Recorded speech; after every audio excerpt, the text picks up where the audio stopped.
কেমন আছো বন্ধুরা? আজকে নিয়ে এলাম একটা নতুন ভিডিও। শীতকাল চলে এসছে প্রায়। শীতকালে আমরা যারা আউটডোরে মাছ রাখি, মলি, গাপ্পি বা বিভিন্ন রকম কার্প জাতীয় মাছ, তো তারা কিভাবে পরিচর্যা করব? অনেকের প্রবলেম থাকে, শীতকালে মাছ মারা যায়। তো কিভাবে রাখলে বা কিভাবে পরিচর্যা করলে শীতে বা ঠান্ডার সময় প্রবলেম হবে না, তো সেটা নিয়ে আলোচনা করব। মন দিয়ে শোনো, আশা করি শীতের সময় তোমাদেরও কোনো প্রবলেম হবে না। প্রথমত যেটা বলবো, আমরা অনেকে এই ধরনের যে সোলার পেটিগুলো রয়েছে এইগুলোতে মাছ পালন করি। আবার অনেকে এই যে গাবলা আছে প্লাস্টিকের, এগুলোতেও মাছ পালন করি। তো প্রথমত বলবো, যদি এই প্লাস্টিকের গাবলাগুলোতে মাছ পালন করা হয়, তাহলে এগুলোর টেম্পারেচারটা যখন দিন হবে, দিনের বেলা রোদ উঠবে, তখন হঠাৎ বেড়ে যাবে। আবার রাতের বেলা যখন প্রচণ্ড ঠান্ডা পড়বে, তখন হঠাৎ করে কমে যাবে।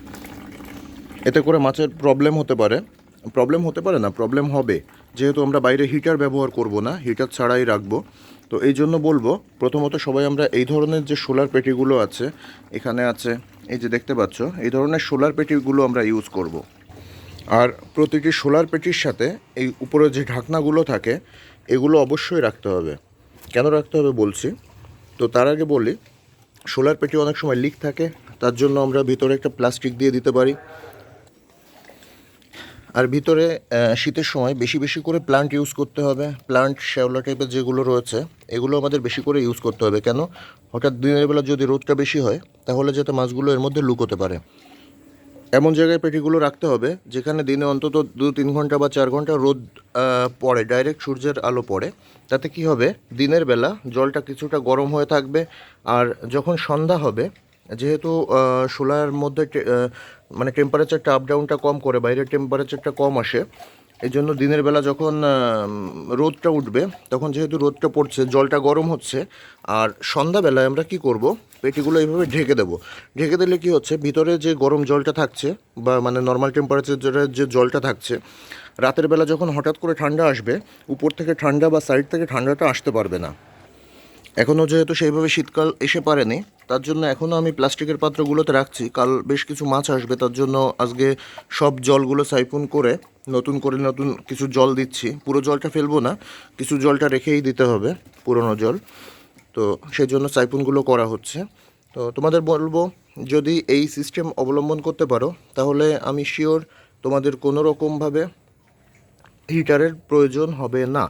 কি করতে হবে, মোদ্দা কথা এটাই যে দিনের বেলা 3-4 ঘন্টা রোদ লাগাতে হবে।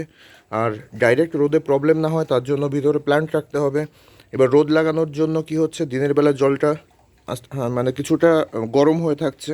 আর রাতের বেলা যখন ঢেকে দেওয়া হচ্ছে, সাইডে একটু ফাঁকা রেখে যখন ঢেকে দেওয়া হচ্ছে, তখন কি হচ্ছে, ভিতরে যে গরম জলটা, ওটা সকাল হতে হতে সেইভাবে ঠান্ডা হয়ে পারছে না। আর পরদিন দিনের বেলা তো আবারও রোদ লাগছে।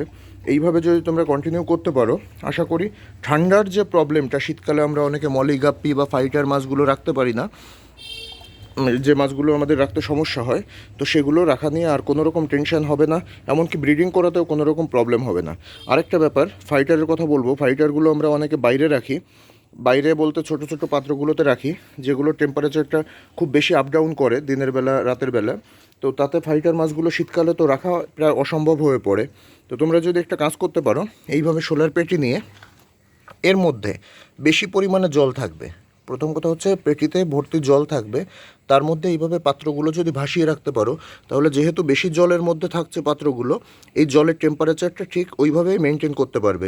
দিনের বেলা আলগা করে দেবে, রোদটা আসবে, আর রাতের বেলা তোমরা ওটা বা সন্ধ্যা যখন হবে তখন ঢাকনাটা দিয়ে দেবে।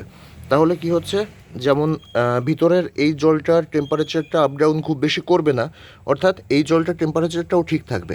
নতুবা এইগুলো যদি তোমরা এইভাবে বাইরে রেখে দাও তুলে, তাহলে দিনের বেলা টেম্পারেচারটা বাড়ছে, রাতে কিন্তু হঠাৎ করে অনেকটা টেম্পারেচার ডাউন হয়ে যাবে, তাতে কিন্তু ফাইটার মাছ বাঁচানো কষ্টকর ব্যাপার হয়ে যাবে। তো ওটাই বললাম, এখনও যেহেতু শীতকাল আসেনি, তার জন্য আমি এই প্লাস্টিকের গামলাগুলো ব্যবহার করেছি। আর আমার আশেপাশে যারা আছো, তাদের জন্য আমি কিছু পেটিও এনে রাখবো শীতকালের জন্য। আমার বাড়ি ঠাকুরনগর, উত্তর 24 পরগনা।